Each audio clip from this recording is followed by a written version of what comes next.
Hey guys, it's Bonnie from Bolderbon. Welcome back. Today I wanted to go over all of our shipping supplies. We've gotten so many questions on where we get all of our shipping supplies. I've done 2 shipping videos, one on how I pack all of my orders and then another on how I store all of my shipping supplies. So I'll leave those videos down below if you guys want to check those out. But today I'm actually going to show you where I get all of my supplies and what they are.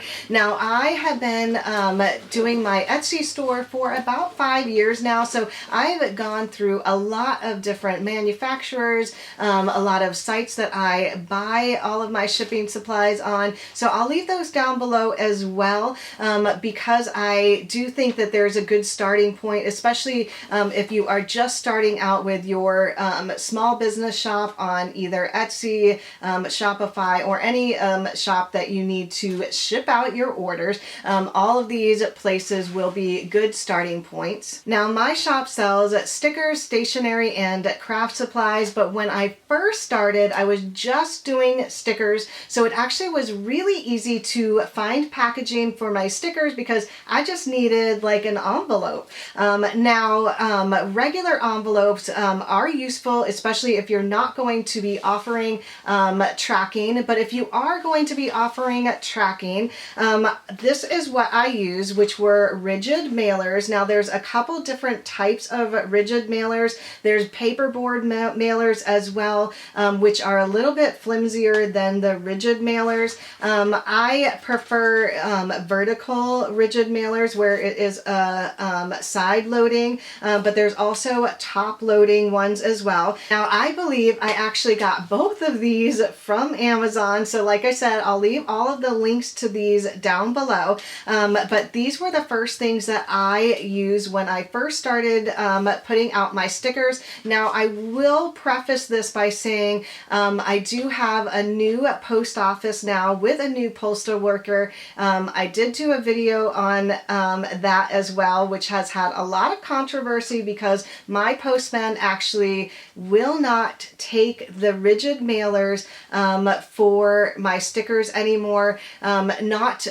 with tracking anyway. So she says that these rigid mailers have to be 1/4 of an inch thick and completely rigid, which she says these are not. So she only will use these as letters or flats. So every other postman, though, that I have had these take them and has had no problems with. So just beware, there are some postmen like mine now that will not take these if you want tracking on them. Now, the other thing that I actually got when I first started as well were cello bags. So these are actually really useful to put all of your items in. It protects it from any type of weather, even inside the rigid mailer. So if it is raining or snowing outside, if you don't use a little plastic baggie, it can seep through these rigid mailers since it is just cardboard. So I definitely recommend these.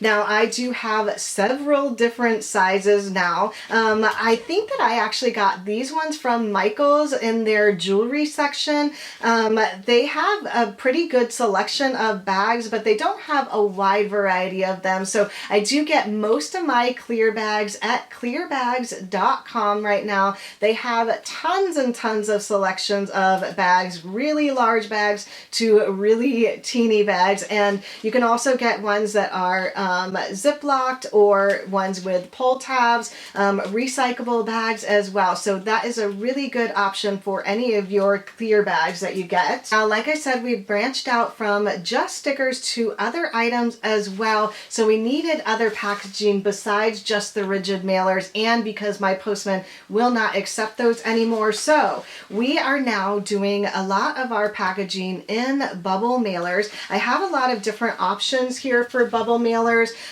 These ones are like waterproof bubble mailers. They're just white generic ones. Lots of different sizes in the bubble mailers here, from small, medium, and extra large. We use a lot of these ones to hold our sticker albums because they are long enough when they are laid flat. Also, if there are like single sticker albums, we can open them up and put them in this. Now these ones are really nice and useful, especially if there's pretty bad weather. Again, just like with cello bags, this will actually protect them because it is kind of like a plastic on the outside.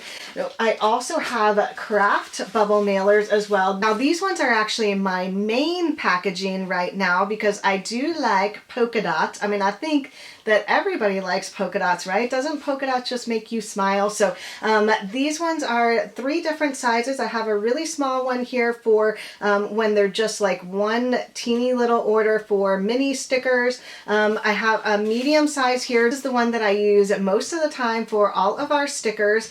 And then the larger one here, this one I do sticker albums in, especially if like the Hobonichi one where I lay it flat. Some of our sticker binders and our planner binders as well will go in these ones. Now with the bubble mailers, in order to get tracking on those, they actually need to be 3/4 of an inch thick, which if they're just ordering stickers is not going to reach that much. So we add these little packing peanuts here. The cute little pink ones are my favorite. I also just have these other ones that I actually got at Staples.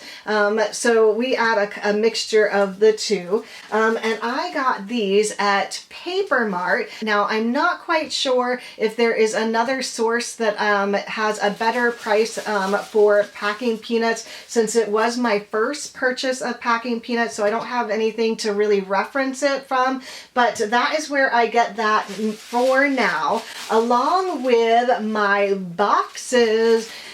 We have a few different sizes of boxes. I just have the white generic boxes right now. I do put on stickers that have my branding on it. We use these when there's multiple like weird different sizes of things that will not fit in the bubble mailers, just so that it keeps it extra safe, along with tissue paper. So whenever I send out the box, I usually wrap everything in tissue paper. Also, our clear plastic binders I will wrap in tissue paper as well. Now, the other 2 big things that I should mention with my shipping supplies is, of course, the scale. So if you are shipping any items out, it is very important to have a scale so you can input all of that information online, so you can have the exact amount of postage that you need to put on your packages. Now, this one is from Amazon. It's just a rose gold one from Accutech. This one is really nifty. You actually can pull up the top here and place like larger envelopes. Something like this long bubble mailer is very nice and handy to just put this right in the middle and to make sure that everything is centered so that you get an accurate reading. So I highly recommend this scale. I absolutely love it. Now, the other thing you're going to need if you're shipping out any packages is a printer to print out all of your shipping labels. Now, I know a lot of people just have a shipping label, like smaller printer, like a Dymo or a Rollo. Those are awesome. I actually don't have either one of those, but I possibly will get one in the future. Right now, I just use a regular old printer. So you can definitely use the printer that you have on hand to print out any of your shipping labels. So I hope you guys enjoyed this video. I hope you found it helpful. If you guys have any other recommendations on where you get shipping supplies, definitely let us know down below. If you want to see more videos like this, don't forget to give it a thumbs up and subscribe if you haven't already. Thanks again for watching, everyone, and I'll see you in my next video. Bye!